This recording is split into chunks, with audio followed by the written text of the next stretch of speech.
Alright, look it. I got a confession to make. The title of this episode is misleading and untrue. And for that, I apologize. It was very clickbaity of me to even say it that way, and I'm sorry.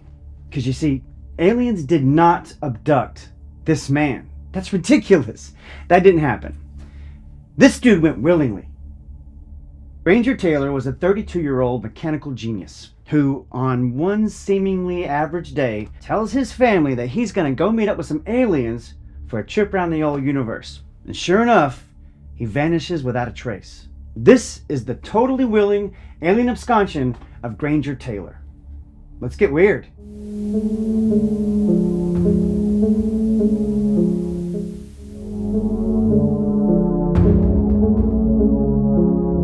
This story is set in Duncan, British Columbia, which is a small town of a few thousand folks on the southern Vancouver Island. Duncan has a very large indigenous community and notably has the largest collection of poles.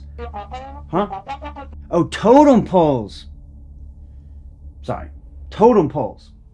The record for largest collection of poles obviously goes to Poland. And your mom. It's November 29th, 1980. The Who Shot JR episode of the TV show Dallas just aired, riling everybody up that was alive at the time. Ronald Reagan had just been elected President of the United States. The actor? Great Scott!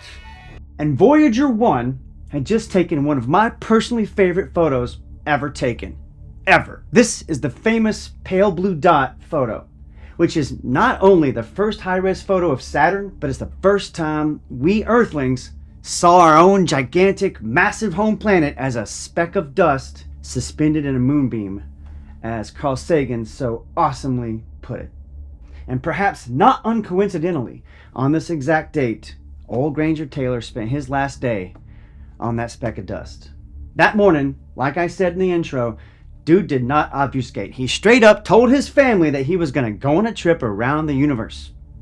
And on this day, he's 32 years old and still lives with his parents. He woke up, had breakfast or whatever his morning routine was, and left a note attached to his parents' bedroom door, which read, "Dear Mother and Father, I have gone away to walk aboard an alien spaceship, as recurring dreams assured a 42-month interstellar voyage to explore the vast universe, then return. I am leaving behind all my possessions to you, as I will no longer require the use of them. Please use the instructions in my will as a guide to help. Love, Granger." True to his promise, he vanishes that night, never seen by anyone, ever again. Ever. So, yeah, he's late. Alright, so our first question. How the heck did he manage to get himself invited on this trip?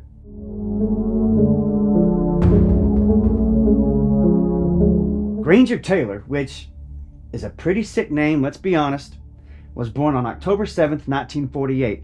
His old man accidentally drowned in a lake by his childhood home, with his mother eventually remarrying and, beyond that, which is definitely tragic and possibly traumatizing, he reportedly had a good and loving home.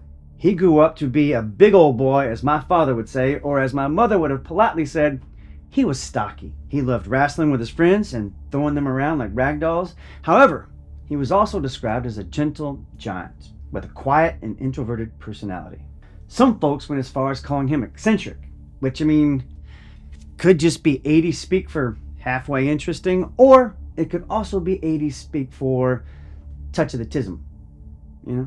He dropped out of school in the 8th grade and began working at local mechanic shops where he acquired a love and talent for all things mechanical. It wasn't long before he started to gain a reputation amongst his friends and family as a bona fide savant, which I gotta say kinda explains how this genius had such bad spelling and grammar. But look, my country raised butt knows better than to throw grammar stones at anybody. But interstellar is definitely not a thing. And possessions, spelt wrong. So yeah, this guy was simultaneously undereducated while being extremely intelligent at building and figuring out machines. By his teens, he'd already restored a busted up car and even brought a rusted over frickin' bulldozer back to life. And then he went even further and completely restored a steam locomotive that he found in the woods. You know, where they used to roam freely in herds before the white man came and ruined everything. Wait a second. Mechanical genius, locomotive. Maybe that's why he didn't come back in 42 months, because time is irrelevant to him.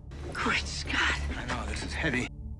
This all led to his crowning achievement in mechanical restoration, which was a World War II P-40 Kitty Hawk fireplane that he completely restored, which was then bought by a collector for tens of thousands of $1980, which is like $40,000 now.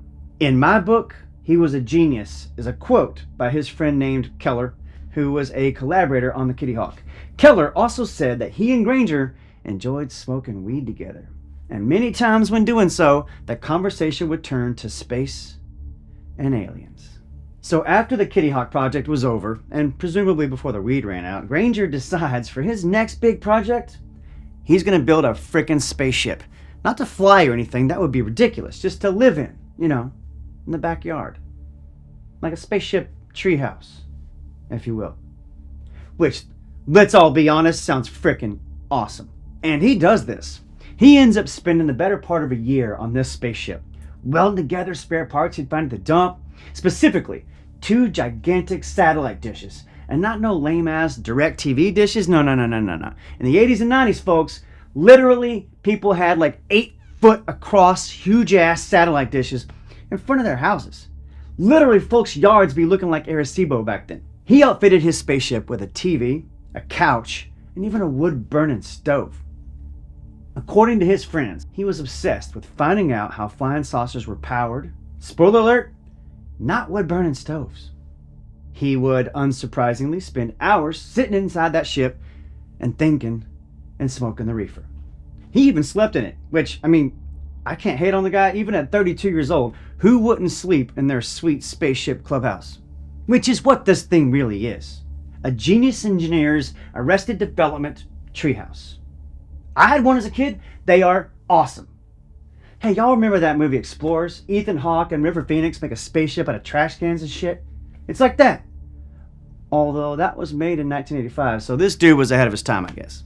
You can kind of tell that it's those big-ass 80s satellite dishes smashed together, though. The real question is, was the Playboy channel scrambled? Almost an entire year before Granger disappears, he tells his friend Bob that he's in actual, direct contact with aliens. He's talking to aliens, folks. And according to Bob, Granger told him that he would smoke the reefer, lay down in his high-tech wood-burning spaceship, and receive messages from the aliens in his mind. Bob said that most people Granger said this to thought he was just dreaming it up. Yeah, duh. But why ain't nobody taking him to see a doctor or something? That's what I want to know. I mean, they must have really thought it was harmless, I guess. Which, to me, reinforces whatever level of undiagnosed tism he was. You know? Oh, and one more thing. This may or may not surprise you, but according to his sister, old Granger was doing hella LSD in the last months before he disappeared. Which, to be fair, in my experience is where most intergalactic communications come from. But is this the chicken or the egg here, right? Like perhaps a chemical compound like LSD is what is necessary, like a key to open a lock inside your mind that allows that connection over all these light years and shit. Huh? I mean, let's be open-minded, all right? We don't know for sure if it ain't. His friends admitted that they saw him doing acid, but no one reported him having any bad trips or acting weird or anything like that, you know? Just always talking about going into space and being in contact with aliens. That old chestnut.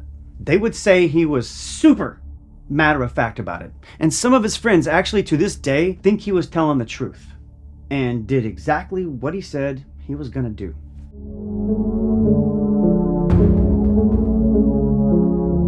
On the afternoon of his departure, his stepfather discovered the note attached to his bedroom door, laying out Granger's plans, and on the back of the note, Granger sketched a map of an area called Waterloo Mountain that is not far from his family farm. Hold on, why would you draw a map? He didn't say, come join us, or if I don't come back, look for me here. Just a map with no other instructions. But I gotta say, I looked into this map online and I could not find it. So I have to assume, personally, that it's possible that that part was made up over time or something. Granger is then seen driving away from his home in their family pickup, a pink Datsun. And then he was seen eating supper at a nearby diner at 6:30 p.m. And that's that. Poof. Gone. Forever. Granger also left behind an updated last will and testament. You remember he referenced it in his note, in which he crossed out the word death and replaced it with departure. So man, he was all in. Police were called and a full-on search begins. But neither Taylor nor his pink Datsun pickup were found. One RCMP officer was quoted as saying to the local newspaper, "One would expect the car at least to be found. You just don't get rid of something that large without someone knowing about it." Which is fair. It's kind of crazy that everyone in this dude's social diameter weren't even fazed by this. They practically expected it. They're all standing around saying, "Dang, he really did it, y'all."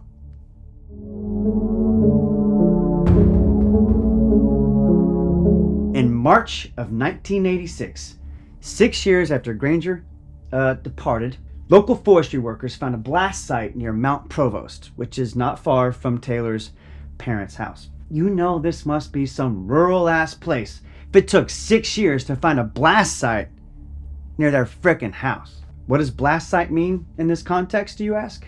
Well, bones were found in the wreckage from what was confirmed to be his truck found inside a crater. A crater? According to the Montreal Gazette, bone fragments were found at the scene, and the official coroner's inquest deemed that, due to circumstantial evidence at the blast site, Granger had been killed. The coroner's office concluded he had been carrying dynamite in his truck, and at some point, whether on purpose or by accident, it went off. But it's worth saying also that his friends said often that he would store dynamite in his truck to blow up tree stumps and stuff, which is a common method of disposing of tree stumps at the time, and that he had handled dynamite on countless occasions and knew how to handle it. So it's unlikely that he would accidentally blow himself up. Fragments of clothing found amid the 6-year-old decayed material were confirmed by his mother to be from a shirt owned by Granger. And in fact, it was from a shirt she had sewn for him not long before he disappeared.